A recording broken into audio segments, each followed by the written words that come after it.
Kerala state retail ration dealers association taluk കമ്മിറ്റിയുടെ നേതൃത്വത്തിൽ പുനലൂരിൽ മാർച്ചും ധർണയും സംഘടിപ്പിച്ചു.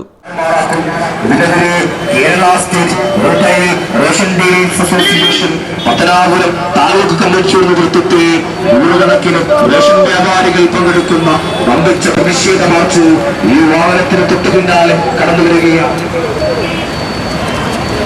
രാജ്യത്തിലാകെ മാതൃകയായി സംസ്ഥാനത്ത് റേഷൻ കടകൾ വഴി 2 രൂപയ്ക്ക് വിൽപ്പന നടത്തുന്ന അരിയുടെ വില 8 രൂപ 90 പൈസയായി വർദ്ധിപ്പിക്കാനുള്ള സർക്കാർ തീരുമാനം പിൻവലിക്കുക, റേഷൻ വ്യാപാരികൾക്ക് മാന്യമായ വേതനം നൽകുക എന്നീ ആവശ്യങ്ങൾ ഉന്നയിച്ചായിരുന്നു സമരം. തിങ്കളാഴ്ച രാവിലെ 10 മണിയോടെ TB ജംഗ്ഷനിൽ നിന്ന് ആരംഭിച്ച മാർച്ച് ടൗൺ ചുറ്റി താലൂക്ക് സപ്ലൈ ഓഫീസിന് മുന്നിലെത്തിയപ്പോൾ പോലീസ് തടഞ്ഞു.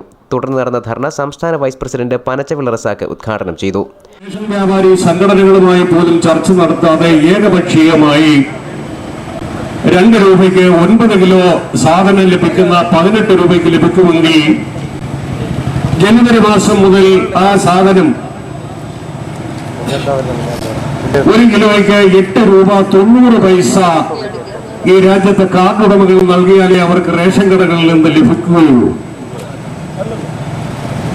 അതായത് 18 രൂപയ്ക്ക് മേടിക്കുന്ന റേഷൻ സാധനം ജനുവരി മാസം 1-ാം തീയതി മുതൽ കേരളത്തിലെ 43 ലക്ഷം വരുന്ന കാർഡ് ഉടമകൾ റേഷൻ കടകളിൽ വന്ന് മേടിക്കുമ്പോൾ ബാങ്ക് വഴി തുക ലഭിക്കണമെങ്കിൽ എന്തൊക്കെ നടപടിക്രമങ്ങളുണ്ട് എന്ന് നിങ്ങൾ ആലോചിക്കണം.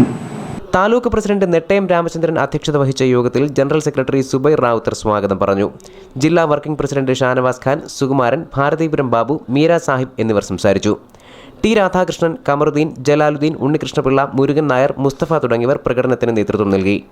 News bureau, Punalur.